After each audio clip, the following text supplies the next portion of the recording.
जय हिंद साथियों, स्वागत है आप सभी का आपके अपने YouTube चैनल द कोचिंग गुरु में। मैं राजीव शर्मा आप सभी लोगों का वेलकम करता हूं, स्वागत करता हूं। आशा करता हूं कि वीडियो री एग्जाम जो 2023 के अगले महीने में, अगले माह में, जून में 26 जून को प्रस्तावित है, डिक्लेयर हो गया है, उसकी तैयारी सभी अच्छे से कर रहे होंगे। उसी को ध्यान में रखते हुए आज हम प्रैक्टिस सेट नंबर 4 पर बात करेंगे। ऐसे महत्वपूर्ण प्रश्न जो परीक्षाओं में पूछे गए हैं एवं पूछे जाने की पूरी संभावना बनी हुई है, उन सभी प्रश्नों को आज हम डिस्कस करेंगे। उन प्रश्नों के बारे में कुछ डिटेल्स भी डिस्कस करेंगे। तो आइए शुरू करते हैं अपनी क्लास को। और आप लोगों से एक विनम्र निवेदन एवं एक सलाह है कि आप किसी भी प्रकार से अपने आप को बिल्कुल भी अ, सुस्ती में ना लाएं, क्योंकि परीक्षा बहुत नजदीक है। और किसी भी प्रकार से डिमोटिवेट ना हो। प्रैक्टिस सेट आप लोगों को मिल रहा है, निःशुल्क मिल रहा है। मोबाइल के माध्यम से आप कहीं पर भी बैठकर अपना मूल्यांकन कर सकते हैं, अपने प्रश्नों को लगा सकते हैं। कितने प्रश्न आपके ठीक आ रहे हैं, अगर आपसे प्रश्न सही भी नहीं हो पा रहे हैं, इससे डिमोटिवेट होने की आवश्यकता नहीं है। उससे नॉलेज बढ़ रही है, कम से कम कुछ तो नए प्रश्नों को आप लोगों को जानने का मौका मिल रहा है। तो शुरू करते हैं क्लास को। क्लास नंबर 4, आज प्रैक्टिस सेट नंबर 4 है। उससे पहले एक छोटी सी सामान्य जानकारी है। हमारे इस चैनल द कोचिंग गुरु पर आपको सामान्य अध्ययन के बारे में, जीएस और जीके के बारे में मैं स्वयं आप लोगों की क्लास ले रहा हूं। हिंदी की क्लास आपको नियमित रूप से प्रतिदिन मिल रही है, जो हमारे वंदना गौर मैम आप लोगों की प्रतिदिन क्लास ले रही हैं हिंदी की। और हमारे जो प्रिय अध्यापक हैं अंकित सर, वो मैथ की क्लास नियमित रूप से ले रहे हैं। मैथ आपका प्रत्येक परीक्षा के लिए महत्वपूर्ण है और रीढ़ की हड्डी का काम करता है। ऐसे में मैथ की क्लास आप डेली लें और प्रैक्टिस करते रहें। ये बैच हमारे चैनल पर बिल्कुल निःशुल्क है। डेली प्रैक्टिस के हिसाब से आप लोगों को क्लासेस मिल रही है। चलिए शुरू करते हैं आज का पहला प्रश्न। और पहले प्रश्न से अपनी श्रृंखला को हम लोग शुरू करते हैं। निम्नलिखित अभिलेखों में से किस लेख में अशोक नाम उल्लिखित है? ये आप लोगों को बताना है कि जो अशोक का नाम है वह निम्नलिखित में से कौन से अभिलेख के द्वारा दर्शाया गया है, अशोक नाम। तो ध्यान रखेंगे, अशोक, अशोक मौर्य सम्राट है। ऐसे में अशोक मौर्य सम्राट एक महान अशोक के नाम से भी जाने जाते हैं। इन्होंने लगभग 261 बीसी के आसपास कलिंग पर आक्रमण किया था। और ये कलिंग वही है जो वर्तमान का ओडिशा है। वर्तमान के ओडिशा को हम कलिंग के नाम से जानते हैं। 261 बीसी में आक्रमण किया, भयंकर आक्रमण हुआ, कई लाख व्यक्ति मारे गए। और ऐसे में इस युद्ध का वर्णन इन्होंने दिया, अपने कलिंग युद्ध का वर्णन अपने 13वें अभिलेख में। और इस 13वें अभिलेख का नाम है निगाली सागर। इसका नाम है निगाली सागर। ऐसे में अगर हम बात करें निगाली सागर, तो अब हम बात करते हैं भाब्रू बेटा अभिलेख। भाब्रू बेटा अभिलेख राजस्थान से प्राप्त हुआ है अशोक का। और ऐसे में इस अभिलेख से जानकारी मिलती है अशोक के प्रियदर्शी नाम की। तो ऐसे में हम लोग बात कर रहे हैं, हम मेन इस पर बात करते हैं। भाब्रू बेटा अभिलेख से जो जानकारी मिलती है वो अशोक के प्रियदर्शी की जानकारी मिलती है। 13वें अभिलेख से जो जानकारी मिलती है वो कलिंग के युद्ध की मिलती है। एवं रुमिन देई अभिलेख जो तमिलनाडु से प्राप्त हुआ है उसमें दक्षिण भारत में बीजों का वर्णन मिलता है। और इसका सही उत्तर होगा मास्की अभिलेख। मास्की अभिलेख से अशोक के अशोक नाम का वर्णन मिलता है। और अशोक महान जो एक मौर्य सम्राट है, उन्होंने कलिंग पर आक्रमण करके कलिंग को विजय किया था। ऐसे में आगे जब इन्होंने रक्तपात को देखा तो अपनी नीति को बदल दिया और बौद्ध धर्म अपना लिया। बौद्ध धर्म का पूरे विश्व स्तर पर प्रचार किया। अपने बेटे और पुत्री महेंद्र और संघमित्रा को श्रीलंका में भेजा और बौद्ध धर्म का प्रचार बड़े स्तर पर कराया। तो दूसरे प्रश्न की बात करते हैं। जवाबित का संबंध किससे है? फारसी भाषा का शब्द है जवाबित। फारसी भाषा का शब्द है जवाबित। इसका मतलब आप लोग बताएंगे। बहुत ही अच्छा प्रश्न है और अपने आप में कठिन भी है। इसका मतलब है कि जब राज्य धर्मनिरपेक्ष होकर अपनी जनता के लिए कोई कानून बनाता है तो ऐसा कानून जो है वो जवाबित कहलाता है। जवाबित से तात्पर्य है जब राजा या फिर सम्राट या फिर जो भी राज्य का पालक है वो जनता के लिए धर्मनिरपेक्ष होकर ऐसा कानून बनाता है जो सभी के लिए समान रूप से लागू होता है, ऐसा कानून, राज्य से कानून निर्मित होने वाला कानून जवाबित कहलाता है। जवाबित शब्द एक फारसी भाषा का शब्द है। सबसे पहले औरंगजेब, जिसको आलमगीर के नाम से भी जाना जाता था, जो एक मुगल बादशाह है, अंतिम मुगल बादशाह था। ऐसे में अंतिम से मतलब है कि जो मेन मुगल काल है उसका अंतिम बादशाह था। ऐसे में उसके द्वारा सबसे पहले जवाबित कानूनों को बनाया गया था, जिसे फारसी भाषा में जवाबित कहा जाता है। इसका सही उत्तर होगा ऑप्शन नंबर ए। नेक्स्ट प्रश्न की बात करते हैं, हुमायूं के द्वारा लड़े गए 4 प्रमुख युद्धों का तिथि अनुसार सही क्रम अंकित करें। युद्ध स्थलों के नाम नीचे अंकित हैं, आपको बताना है कि कौन से युद्ध का क्रम किस प्रकार से रहा है। ये आपको पहले चौसा का युद्ध, देवरा का युद्ध, कन्नौज का युद्ध या सरहिंद का युद्ध, सरहिंद का युद्ध। ऐसे में अगले प्रश्न की ओर देखिए, देवरा, कन्नौज, चौसा, सरहिंद, सरहिंद, देवरा, चौसा, कन्नौज, देवरा, चौसा, कन्नौज या सरहिंद। देवरा का युद्ध लगभग 1532 ईस्वी में हुआ था, 1532 आज की क्लास में भी बताया था मैंने। और चौसा का युद्ध जो हुआ था वो लगभग, चौसा का युद्ध हुआ था 1539 में, और कन्नौज का युद्ध हुआ था 1540 में, और सरहिंद का युद्ध हुआ था 1555 में, 1555 में, 1555 और 56 में। ऐसे में अब हम बात करते हैं बाबर। बाबर के पुत्र हुमायूं को गद्दी मिलती है, और गद्दी मिलने के बाद उसको इब्राहिम लोदी के जो सहयोगी होते हैं उनसे टकराव करने का भी अवसर मिलता है। ऐसे में देवरा का युद्ध 1532 में होता है, जिसमें महमूद लोदी, इब्राहिम लोदी का भाई जो है, वो मिलकर अफगान सैनिकों के साथ में हुमायूं को टक्कर देता है। लेकिन इस देवरा के युद्ध में 1532 में हुमायूं की जीत हो जाती है। ऐसे में चौसा का युद्ध होता है 1540 में, जिसमें शेर शाह सूरी नाम का एक शासक जो है हुमायूं को हरा देता है। हराने के बाद फिर से अगले साल एक युद्ध होता है, जिसे कन्नौज या बिलग्राम का युद्ध कहा जाता है। उसमें फिर से शेर शाह सूरी जो है वो हुमायूं को हराता है और भारत से बाहर निकाल देता है। ऐसे में लगभग 15 सालों तक निष्कासित हो जाता है और बाहर अपने जीवन को व्यतीत करता है। इस 15 साल में उसका विवाह भी होता है और अकबर नाम का एक पुत्र भी उसके पैदा होता है। ऐसे में हम बात कर रहे हैं सरहिंद के युद्ध की। अपनी गद्दी को वापस लेने के लिए वहां से अफगानिस्तान के क्षेत्र से मदद लेने के बाद वह 1555 में फिर से 56 में एक युद्ध करता है और अपनी गद्दी को वापस ले लेता है। लेकिन ऐसे में हुमायूं जो था वो तुरंत अपने ही पुस्तकालय अर्थात सौर मंडल के पुस्तकालय की सीढ़ियों से गिर जाता है और उसकी मृत्यु हो जाती है, और फिर उसी का पुत्र अकबर राजा बनता है। चलिए बात करते हैं, तो इसका सही उत्तर होगा ऑप्शन नंबर डी, बिल्कुल राइट उत्तर है। सबसे पहला युद्ध कौन सा? देवरा, उसके बाद चौसा, उसके बाद कन्नौज और उसके बाद सरहिंद। नेक्स्ट प्रश्न की बात करते हैं, निम्नलिखित में से कौन सा जनसंख्या जनांकीय विशेषता का हिस्सा नहीं है? नहीं है की बात आ रही है, इसका मतलब है कि जब जनसंख्या के बारे में आप लोगों को जानकारी करनी हो, जनसंख्या से संबंधित आंकड़े जुटाने हो, तो उनमें से कौन सा ऐसा पहलू है जो उसके अंतर्गत नहीं आता है? जनसंख्या का घनत्व, कितने क्षेत्र में कौन व्यक्ति रहते हैं, बिल्कुल आता है।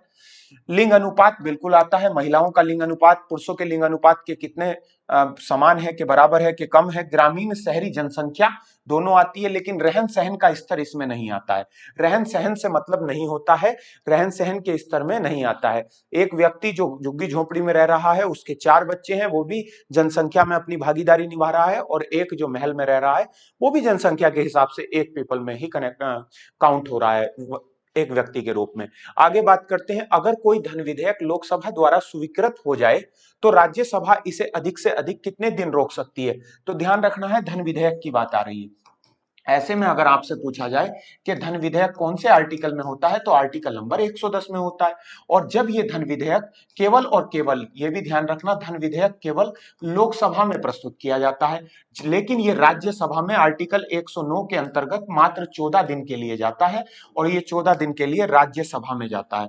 ऐसे में आर्टिकल नंबर कितना? 109। 109 आर्टिकल के अंदर बताइए राज्यसभा में कितने दिन के लिए जाता है, यही पूछा गया है। तो इसका सही उत्तर होगा 14 दिन। ऐसे में राज्यसभा को धन विधेयक में किसी प्रकार का कोई अधिकार नहीं होता है, अगर वो चाहे तो इसमें कोई बदलाव नहीं कर सकती है। राज्यसभा से फर्क नहीं पड़ता है, सिर्फ मैंडेटरी है। राज्यसभा हाँ करे तो भी विधेयक पास है, और राज्यसभा ना करे तब भी विधेयक पास मान लिया जाता है। अगले प्रश्न की बात करते हैं, भारत में प्रथम रेलवे लाइन किस ब्रिटिश गवर्नर के शासनकाल में बिछाई गई? ऐसे में अगर हम बात करें तो लगभग 16 जुलाई 1853 को पहली रेल मुंबई से ठाणे के मध्य चलाई गई, और ये चलाई गई थी लगभग 34 किलोमीटर, और उस समय भारत का गवर्नर जनरल था लॉर्ड डलहौजी। लॉर्ड डलहौजी। तो लॉर्ड डलहौजी के शासनकाल में चलाई गई थी। ईस्ट इंडिया रेलवे कंपनी के द्वारा चलाई गई थी, जो एक प्राइवेट कंपनी थी। ऐसे में इसका उत्तर होगा option number A, Lord Dalhousie. ठीक है। लॉर्ड कर्जन ने बंगाल का विभाजन किया था 1905 में, बंगाल विभाजन।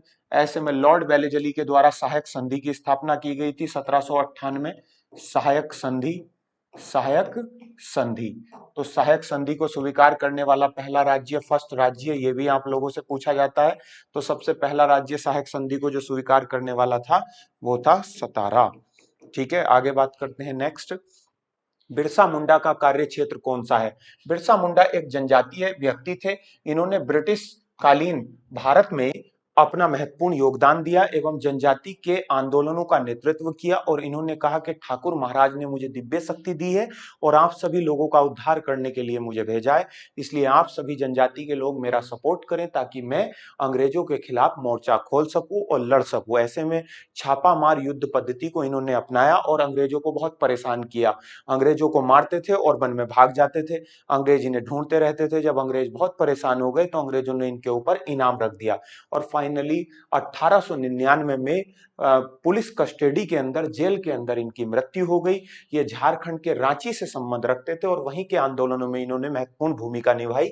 तो इसका उत्तर सही होगा रांची। और बिरसा मुंडा की जो मृत्यु हुई थी वो प्यारे विद्यार्थियों 1899 में हो गई थी, जेल के अंदर, जेल में हो गई थी। ऐसे में आपसे पूछा जाएगा कि बिरसा मुंडा कौन से राज्य से संबंध रखते थे? झारखंड से संबंध रखते थे।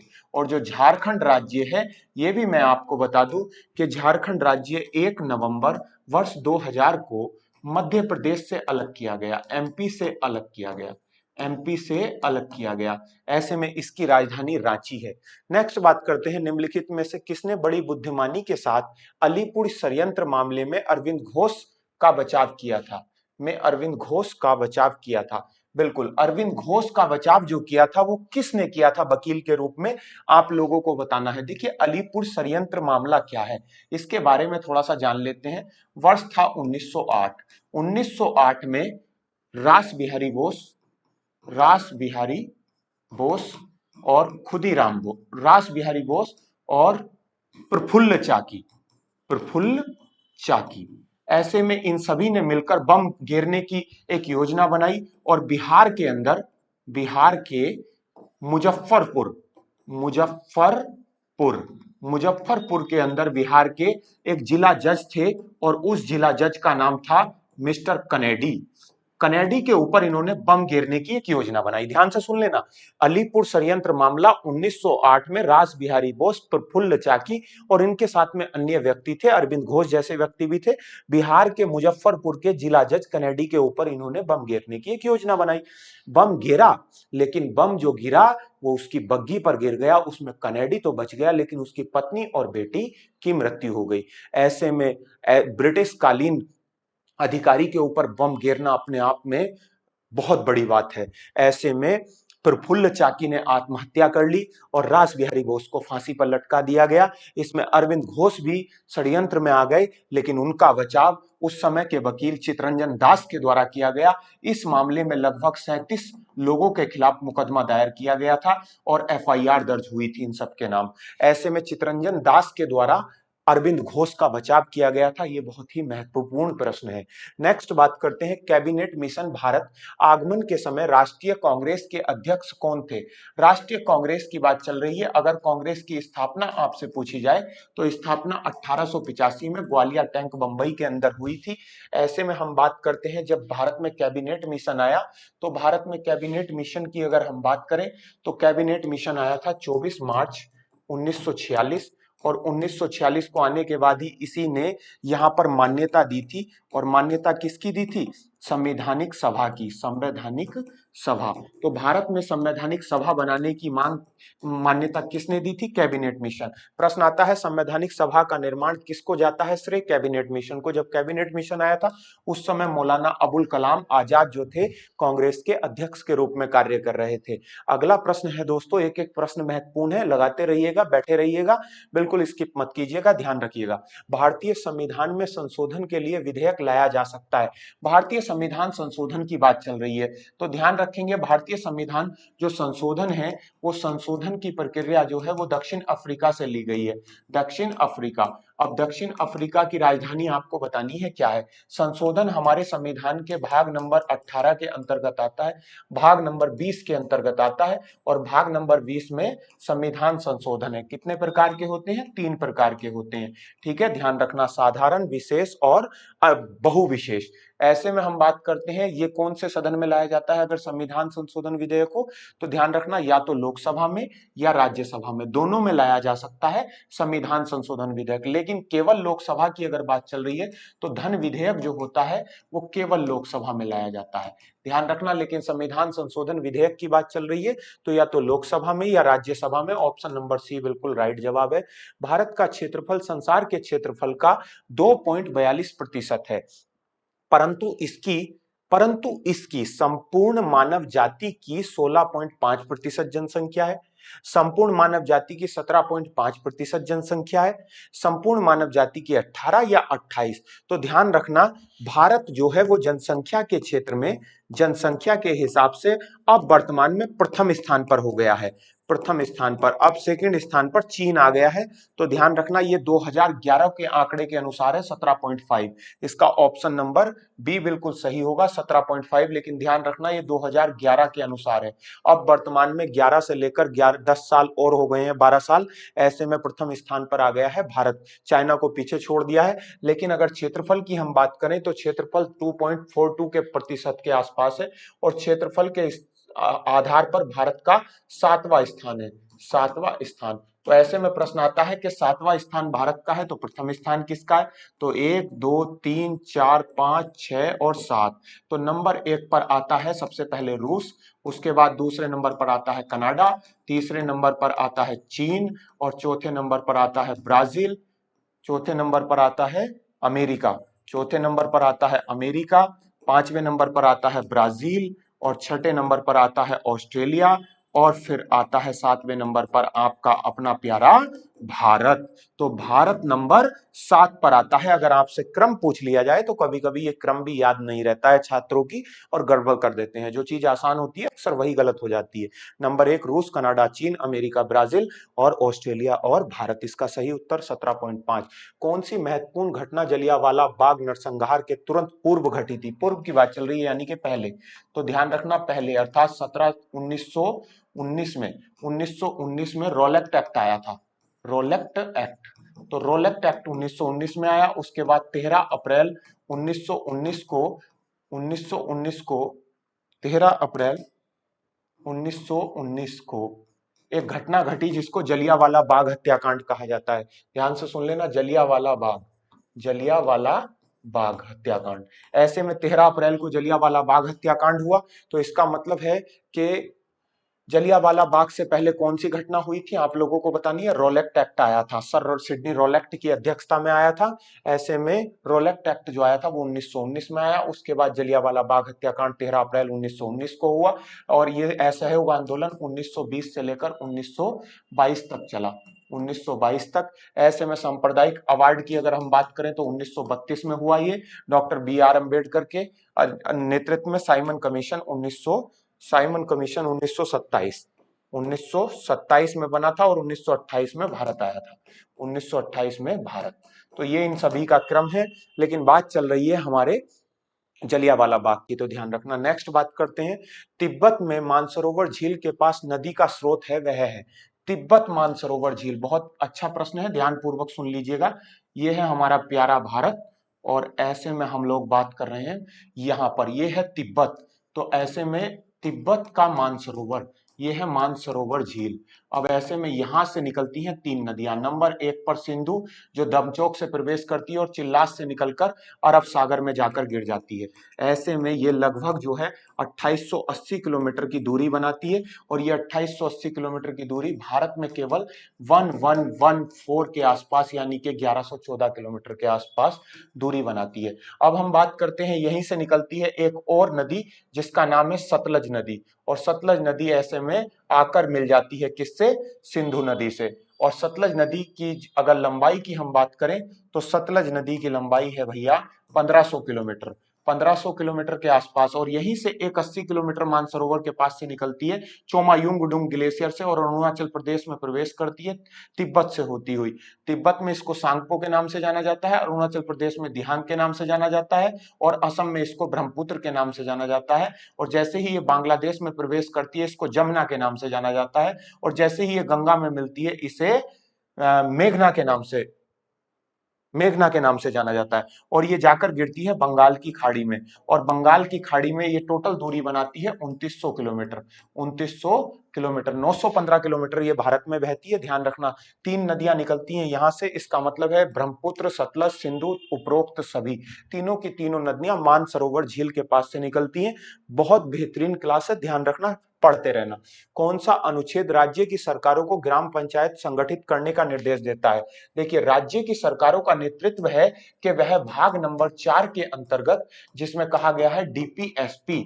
डीपीएसपी से मतलब होता है directive principle of state policy. इसका मतलब है कि ये हमारे आर्टिकल नंबर कहां से 36 से लेकर 51 तक आते हैं, और इसी का आर्टिकल नंबर 40 कह रहा है कि ग्राम स्तर पर पंचायतों का गठन होना चाहिए, ताकि ग्राम स्तर अच्छा होगा तो जिला स्तर अच्छा होगा, जिला अच्छा होगा तो राज्य अच्छा होगा, और राज्य अच्छा होगा तो राष्ट्र अच्छा होगा।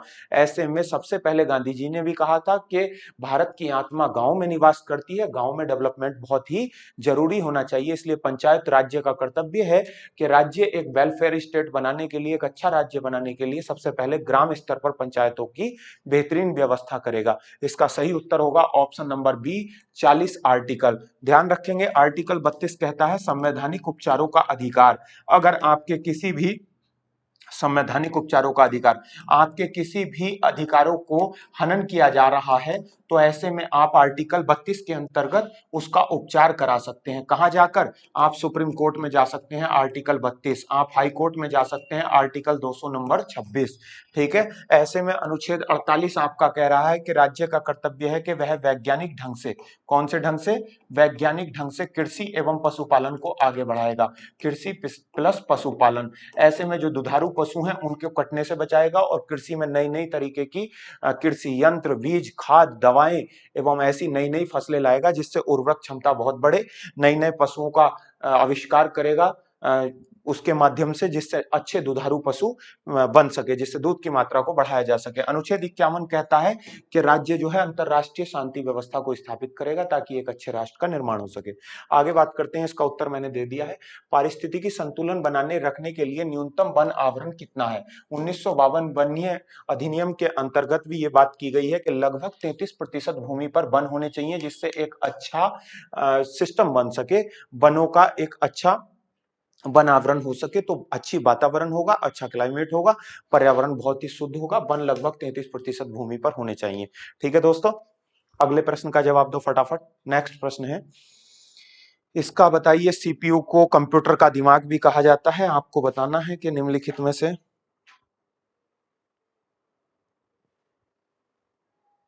ऐसे में आपको बताना है। चलिए, CPU, CPU central processing unit, CPU central processing unit. ठीक है, अरे फुल फॉर्म ही पूछी जा रही थी, फुल फॉर्म तो हमने बता दी, फिर central processing unit. Option number B बिल्कुल सही उत्तर है, और इसको कंप्यूटर का मस्तिष्क भी कहा जाता है। मस्तिष्क मतलब दिमाग, दिमाग जो होता है वो पूरे बॉडी को नियंत्रित करता है, चलाता है। ऐसे में कंप्यूटर को चलाने का काम जो दिमाग का करता है वो सीपीयू करता है। तो दोस्तों, अगले प्रश्न का उत्तर बताओ फटाफट। पुरानी और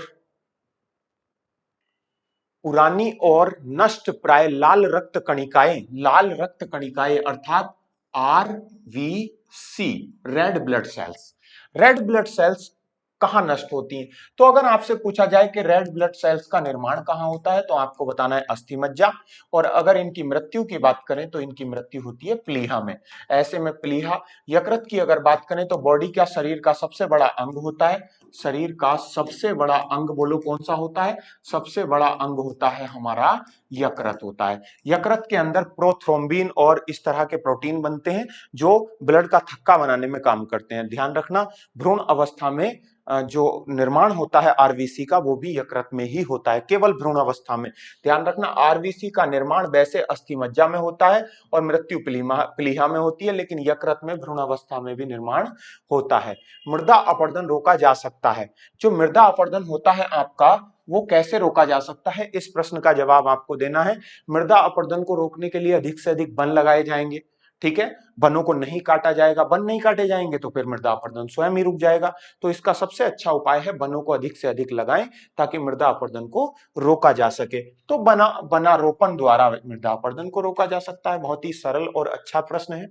नेक्स्ट करते हैं, न्यायिक पुनरावलोकन का अर्थ है यह है कि उच्चतम न्यायालय को सभी प्रकरणों का पर अंतिम अधिकार प्राप्त है, राष्ट्रपति के विरुद्ध दोषारोपण कर सकता है, उच्च न्यायालय द्वारा निर्मित प्रकरणों के समालोचन कर सकता है, किसी भी राज्य के कानून को अवैध घोषित कर सकता है। देखिए, जुडिशियल रिव्यू, न्यायिक पुनरावलोकन आर्टिकल नंबर 137 के अंतर्गत आता है और इसमें यह कहा गया है कि सुप्रीम कोर्ट को अधिकार है कि उसके दिए गए निर्णयों को केवल सुप्रीम कोर्ट ही बदल सकता है। बाकी जितने भी उससे नीचे कोर्ट आते हैं, चाहे वो हाई कोर्ट हो, डिस्ट्रिक्ट कोर्ट हो या फिर मुंसिफी न्यायालय हो, ऐसे में सभी के आदेशों को समाप्त भी कर सकता है, बदलाव भी कर सकता है, उनको किसी भी प्रकार का आदेश भी दे सकता है। तो किसी भी राज्य के कानून को अवैध घोषित कर सकता है जुडिशियल रिव्यू के आधार पर न्यायिक पुनरावलोकन। प्रश्न आता है, न्यायिक पुनरावलोकन की प्रक्रिया भारत में किस देश से ली गई है? तो ध्यान रखना, यूएसए से ली गई है। कई बार पेपर में पूछा गया है, वेरी वेरी मोस्ट प्रश्न है, ध्यान रखना।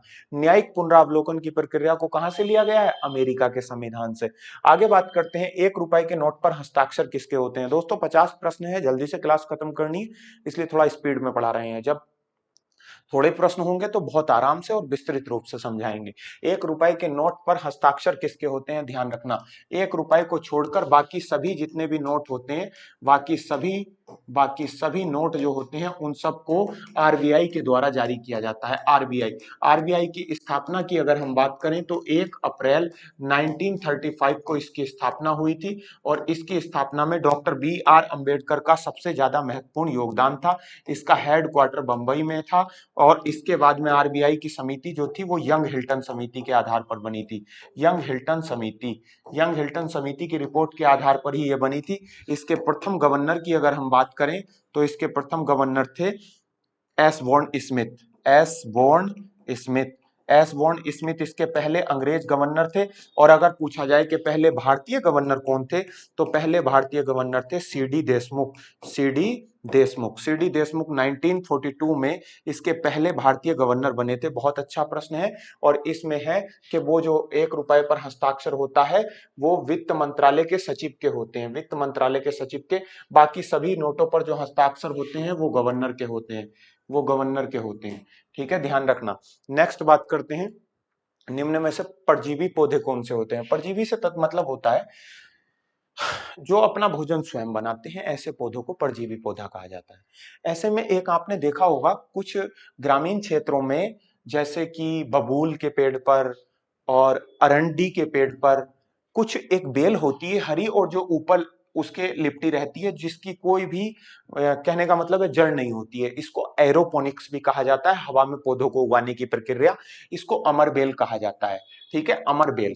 ऐसे में ये अमर बेल पौधों के ऊपर उन्हीं से अपने भोजन वगैरह को वहां से कनेक्ट करती है और रिसीव करती है। ऐसे में इसको परजीवी कहा जाता है, अमर बेल को। इसका ऑप्शन नंबर बी बिल्कुल सही है, आप लोगों ने ग्रामीण क्षेत्रों में जरूर देखी होगी। मनुष्य के शरीर में पैर की हड्डी खोखली होती है, सरंध्री होती है, ठोस होती है या कीलक होती है? मनुष्य के शरीर में 2 जोड़ी अग्रपाद होते हैं और 2 जोड़ी मतलब 1 जोड़ी अग्रपाद और 1 जोड़ी पाचस्पाद होते हैं। अग्रपाद से मतलब होता है हाथ और पाचस्पाद से मतलब होता है पैर। यहां से लेकर यहां तक हाथ में जो हड्डी पाई जाती है वो सिंगल होती है। इसी प्रकार से सेम घुटने से लेकर कूल्हे तक पैर की थाई में जो हड्डी पाई जाती है वो भी सिंगल होती है। यहां से लेकर यहां तक 2 हड्डी होती हैं, इसी प्रकार से घुटने से लेकर नीचे तक भी पैर में 2 हड्डी होती हैं। इसका मतलब है पाचस्पाद और अग्रपाद में मनुष्य के सेम हड्डियां पाई जाती हैं। यहां से लेकर यहां तक जो हड्डी मनुष्य के हाथ में पाई जाती है उसको ह्यूमरस कहते हैं और यहां से लेकर जो यहां तक 2 हड्डियां होती हैं उनको रेडियंस कहते हैं। ऐसे में अलग अलग हड्डियां कनेक्ट करती हैं और कुल मिला के अग्रपाद और पाचस्पाद में 60 हड्डियां पाई जाती हैं। तो अगर हम बात करें वो हड्डियां किस प्रकार की होती हैं, तो वो ठोस होती हैं, ध्यान रखना। पैरों में पाई जाने वाली हड्डी मनुष्य के ठोस होती है, यहां ह्यूमरस और यहां रेडियंस। नेक्स्ट प्रश्न की बात करते हैं, पौधे के कौन से भाग से हल्दी प्राप्त होती है? तो ध्यान रखना, कुछ पौधे ऐसे होते हैं जिनका तना जो होता है वो ही खाने वाला होता है, और ऐसे में पुष्प, तने की बात कर रहे हैं हम लोग, तना। तो हल्दी जो है वो तना है, हल्दी इसी प्रकार से अदरक भी एक तना है, अदरक। तो नेक्स्ट प्रश्न की बात करते हैं, पद एमबी का प्रयोग किया जाता है। देखिए सबसे पहले तो होता है केबी, केबी से बनता है एमबी, एमबी से बनता है जीबी, जीबी से बनता है टीबी। इस प्रकार से सबसे छोटी यूनिट होती है किलोबाइट, मेगाबाइट, एमबी, और जीबी यानी कि गीगाबाइट, और फिर टेराबाइट। तो सबसे क्या पूछा है? एमबी, एमबी पूछा, एमबी का मतलब होता है मेगाबाइट्स। इसका प्रश्न ऑप्शन नंबर बी बिल्कुल सही उत्तर है। नेक्स्ट प्रश्न की बात करते हैं, एम्फीबिया। एम्फीबिया क्या है? ठीक है, आप लोगों को बताना है। तो देखो, एक होता है संकार्डेटा, संकार्डेटा ये एक एनिमल वर्ग है, और इसको बांटा गया है 5 भागों में। नंबर 1 की अगर हम बात करें तो क्लास फिश, मत्स्य वर्ग। नंबर 2 पर अगर हम बात करें तो एम्फीबिया, एम्फीबिया। ठीक है, इसको अगर हम बात करें तो दूसरे नंबर पर होता है रेप्टाइल,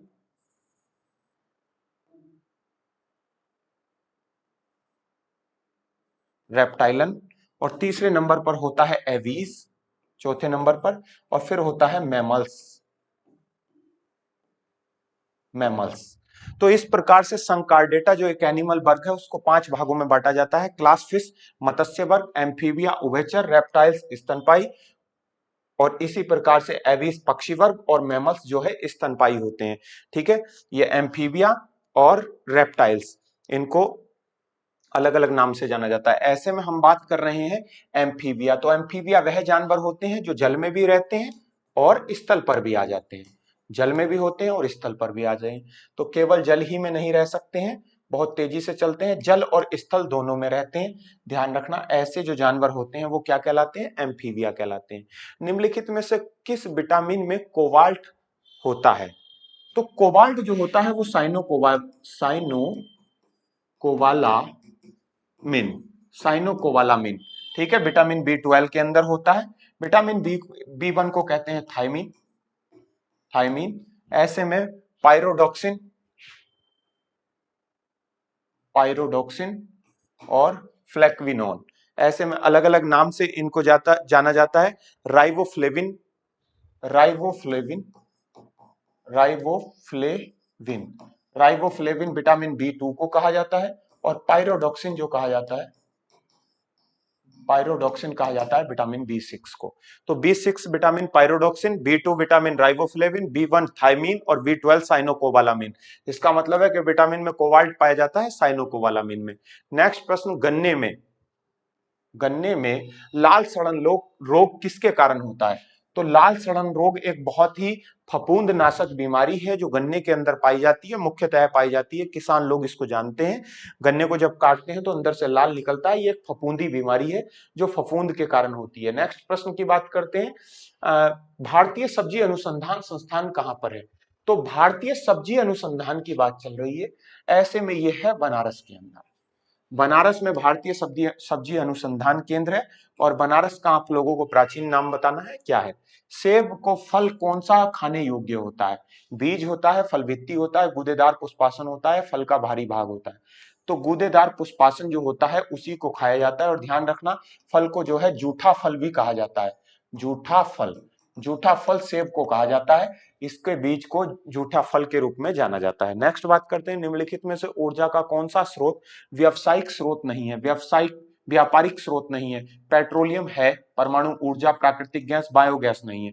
बायोगैस जो है कार्बन डाइऑक्साइड और मीथेन के कारण बनता है, इसीलिए ये नहीं है। लगभग 70 से गोबर में 70 से 75% बायोगैस पाया जाता है। ऐसे में हम बात करते हैं, बायोगैस योजना भारत में लगभग 1981 से 1982 में शुरू हुई थी, बायोगैस परियोजना। नेक्स्ट बात करते हैं, हरित गृह प्रभाव का अर्थ क्या होता है? वायुमंडल, वायुमंडल में ग्रीन हाउस गैसों के घनीकरण के कारण वायुमंडल के तापमान को बढ़ाना, बढ़े हुए तापमान में सब्जियों और फूलों का उत्पादन, शीशे के मकानों में खाद्य फसलों का। देखिए हरित गृह, देखिए ध्यान से सुनेंगे, ये है हमारी पृथ्वी, ये है पृथ्वी। पृथ्वी पर सूर्य की किरणें पड़ी और सूर्य का प्रकाश जब पृथ्वी पर आया तो ऐसे में वो प्रकाश यहां आने के बाद वापस जाएगा। ऐसे में एक घेरा होता है जो पृथ्वी के चारों तरफ काम करता है और इसी को कहते हैं हरित गृह प्रभाव। ऐसे में carbon dioxide, sulphur dioxide, methane, इस प्रकार की गैसों को ये इसी घेरे के अंदर रोक लेता है, जिससे क्या होता है कि इस पृथ्वी का जो तापमान है वो बना रहता है। अगर वो गैस सभी वापस हो जाए तो पृथ्वी पर अत्यधिक ठंड हो जाएगी और गर्मी के कारण अत्यधिक गर्मी हो जाएगी।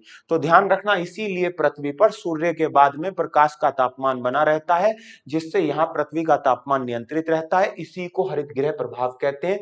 इसको नुकसान भी पहुंचा रही हैं आजकल बहुत सारी गैस। अगर ये ना हो तो पृथ्वी पर बहुत अत्यधिक सर्दी देखने को मिलेगी। ऐसे में सर्दी वाले क्षेत्रों में क्या होता है, कांच के घर बनाए जाते हैं और कांच के घर पर जब प्रकाश पड़ता है तो प्रकाश अंदर आ जाता है लेकिन अंदर से बाहर नहीं जा पाता है। इसीलिए उन कांच के घरों में सब्जियों का उत्पादन किया जाता है, ताकि एक उनको ऐसा वातावरण, ऐसा तापमान मिल सके जो उनके लिए आवश्यक हो।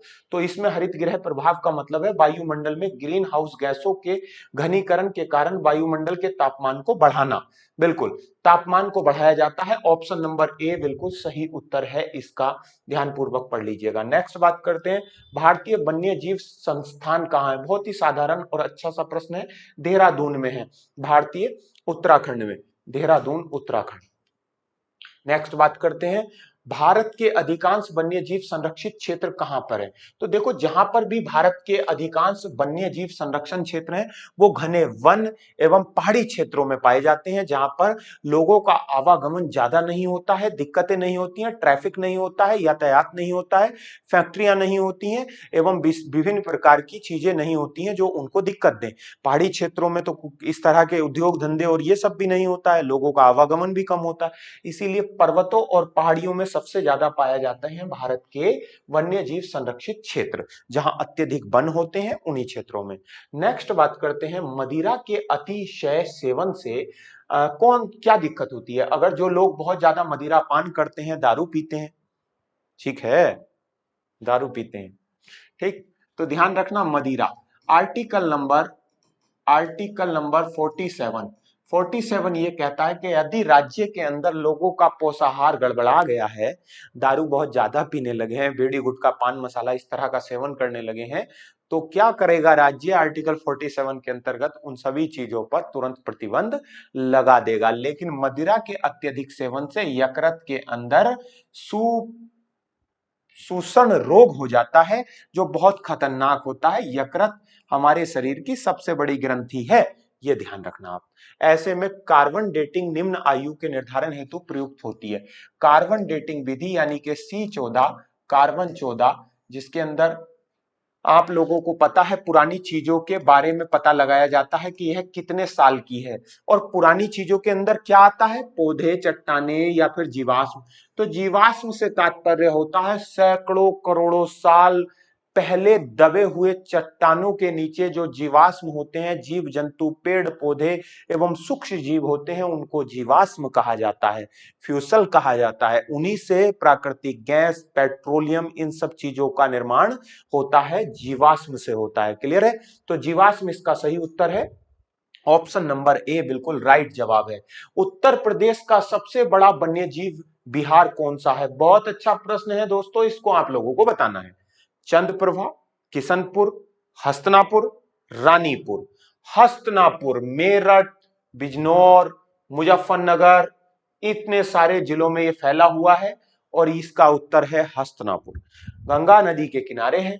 नेक्स्ट बात करते हैं, निम्नलिखित में से किसने इंडियन इकोनॉमी गांधीयन ब्लूप्रिंट नामक पुस्तक लिखी है। बहुत अच्छी पुस्तक है, इंडियन इकोनॉमी गांधीयन ब्लूप्रिंट पुस्तक किसने लिखी है। आचार्य विनोबा भावे, मोरारजी देसाई, जयप्रकाश नारायण या चौधरी चरण सिंह।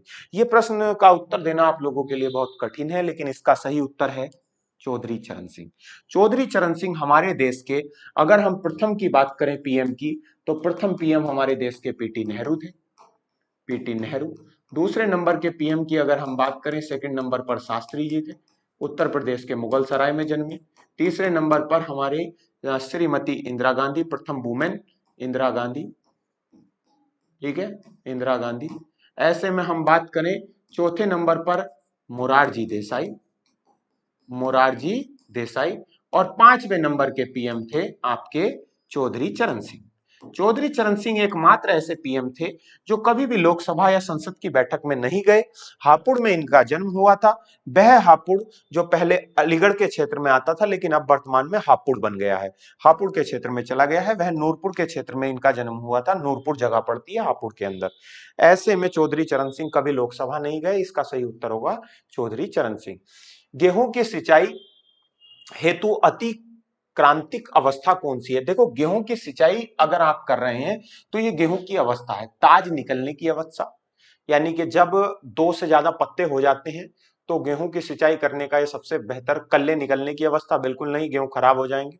बूट अवस्था, संधि अवस्था, इसका सही उत्तर होगा ऑप्शन नंबर ए, ताज निकलने की अवस्था। आप लोग सर्च कीजिएगा फोन पे कि गेहूं के पौधे कि कौन कौन सी अवस्थाएं, कौन कौन सा चरण होता है उसके उत्पादन का। नंबर नेक्स्ट प्रश्न की बात कर रहे हैं, निम्नलिखित में से कौन सा शहर गंगा नदी के किनारे स्थित है? गंगा नदी के किनारे बताना है आप लोगों को। अलकनंदा और भागीरथी आकर मिलती हैं देवप्रयाग में, और ऐसे में देवप्रयाग के बाद में ये बनती है गंगा। और ऐसे में गंगा जो है वो हरिद्वार से होती हुई, हरिद्वार, हरिद्वार से होती हुई जिला बिजनौर में प्रवेश करती है। बिजनौर मतलब उत्तर प्रदेश। उत्तर प्रदेश में प्रवेश करने के बाद में वह नरोरा बुलंदशहर में प्रवेश करती है, बुलंदशहर में प्रवेश करती है। और उसके बाद में अलग अलग शहरों से होती हुई, जैसे कानपुर, उत्तरकाशी ऊपर हो गया, भागलपुर, लेकिन फतेहपुर नहीं होता है, ध्यान रखना फतेहपुर में ये नहीं निकलती है, फतेहपुर इसके किनारे नहीं है। निम्नलिखित में से किस मौर्य राजा ने दक्कन की विजय की थी? लगभग 6 लाख सैनिकों के साथ में पूरे दक्षिण भारत को रोन डाला था चंद्रगुप्त मौर्य ने। मौर्य सम्राट था और इसी ने दक्षिण भारत को समाप्त कर दिया था, अपने अधिकार क्षेत्र में ले लिया था, चारों दिशाओं में वर्चस्व था।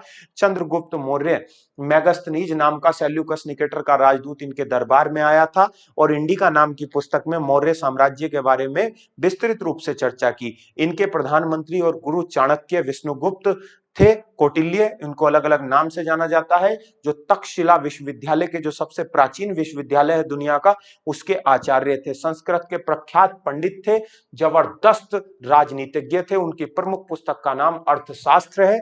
ऐसे में बात कर रहे हैं हम उस चंद्रगुप्त मौर्य की जिसने नंद वंश के अंतिम शासक घनानंद की हत्या करके भारत में मौर्य साम्राज्य की स्थापना की और अपना विजय पताका चारों दिशाओं में लेकर नीचे कन्याकुमारी से अफगानिस्तान तक के क्षेत्रों को जीत डाला था। ऐसे में इसका सही उत्तर होगा चंद्रगुप्त मौर्य। और तो और यही एक ऐसे पहले भारतीय हैं जिनका विदेशी बहू, जिनका विदेश में ब्याह हुआ था, सेल्यूकस निकेटर की पुत्री हेलेना, ठीक है, उन्हीं से इनका विवाह हुआ था। नेक्स्ट बात करते हैं, वो इंग्लिश बोलती थी, ये संस्कृत बोलते थे, बहुत दिक्कत होता था इन दोनों को आपस में, ठीक। निम्न में से किस संस्थान का मुख्यालय रोम में है? तो आपको बताना है यूनिसेफ।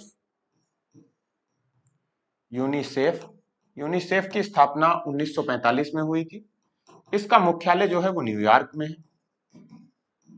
ऐसे में अगर आईएलओ की हम स्थापना की बात करें तो आईएलओ की स्थापना 1919 में हुई थी और इसका मुख्यालय जो है वो जेनेवा में है।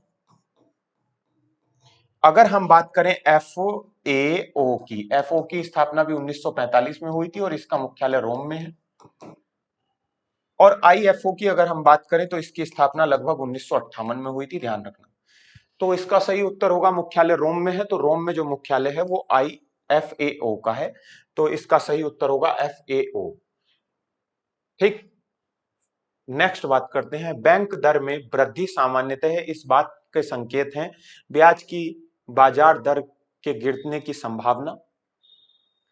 केंद्रीय बैंक अब वाणिज्य बैंकों को कर्जे नहीं दे रहा है, केंद्रीय बैंक सस्ती मुद्रा नीति का अनुसरण कर रहा है, केंद्रीय बैंक महंगी मुद्रा नीति का अनुसरण कर रहा है। देखो ये है आरबीआई, ध्यान से सुन लेना, आरबीआई बैंक, इधर ध्यान दो, आरबीआई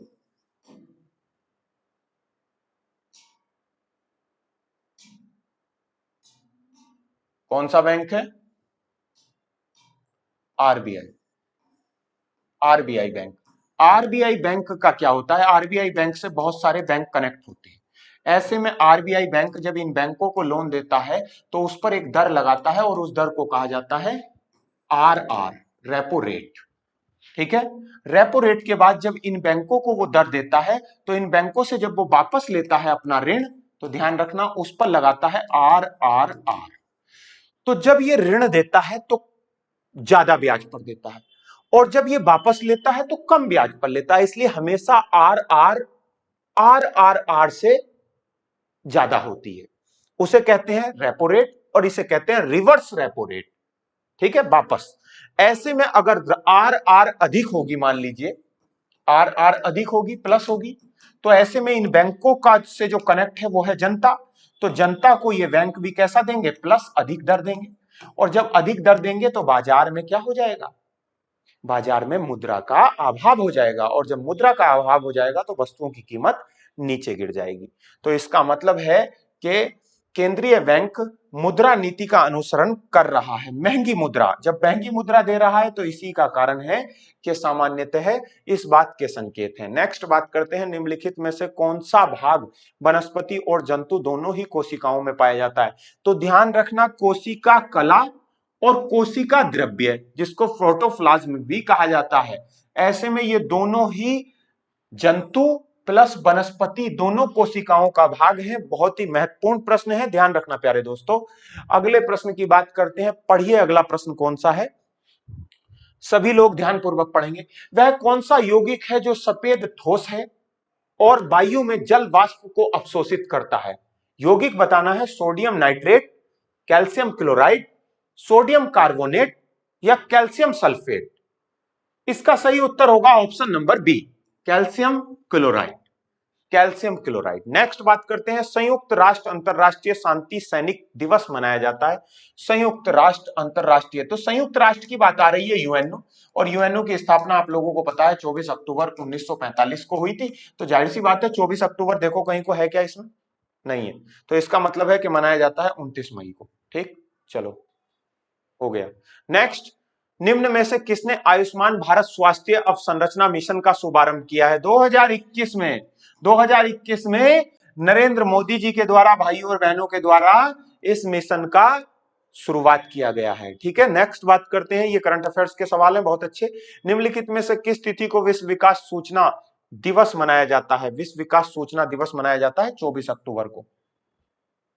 ठीक, नेक्स्ट बात करते हैं, हाल ही में किस देश में सैल्मोनेला नाम का बैक्टीरिया से संक्रमण हुआ है और सैकड़ों लोगों के बीमार होने की खबर आई है। बहुत अच्छा प्रश्न है। अभी हाल ही में अमेरिका के अंदर एक वायरस आया है जो पपीते के खाने से हुआ है। पपीता खाने से, फलों के खाने से यह साल्मोनेला नाम का बैक्टीरिया हुआ है, जिससे बहुत लोग ग्रसित हो गए हैं, बीमार हो गए हैं। आज की परीक्षा का, आज के टेस्ट का लास्ट प्रश्न है दोस्तों, इसका जवाब आप लोगों को देना है। फटाफट बता दीजिए क्या है प्रश्न। नवंबर 2021 में होने वाला अंतरराष्ट्रीय फिल्म महोत्सव आयोजन IFFT, ठीक है, ये कहां हो रहा है, ये आपको बताना है। तो आपको बताना है गोवा में हो रहा है, चेन्नई में हो रहा है, कलकत्ता में हो रहा है या महाराष्ट्र में हो रहा है। इसका उत्तर हम बताएंगे आप लोगों को अगले टेस्ट में, टेस्ट संख्या 5 जो कल आप लोगों का होगा। ठीक है, तो कल इस प्रश्न का इंतजार रहेगा। कमेंट बॉक्स में लिखकर इस प्रश्न का उत्तर देंगे सभी विद्यार्थी, प्रश्न संख्या 50 का। तो मिलते हैं दोस्तों नई क्लास में, नए जोश और नए उत्साह और नए प्रश्नों के साथ में। जय हिंद, वंदे मातरम।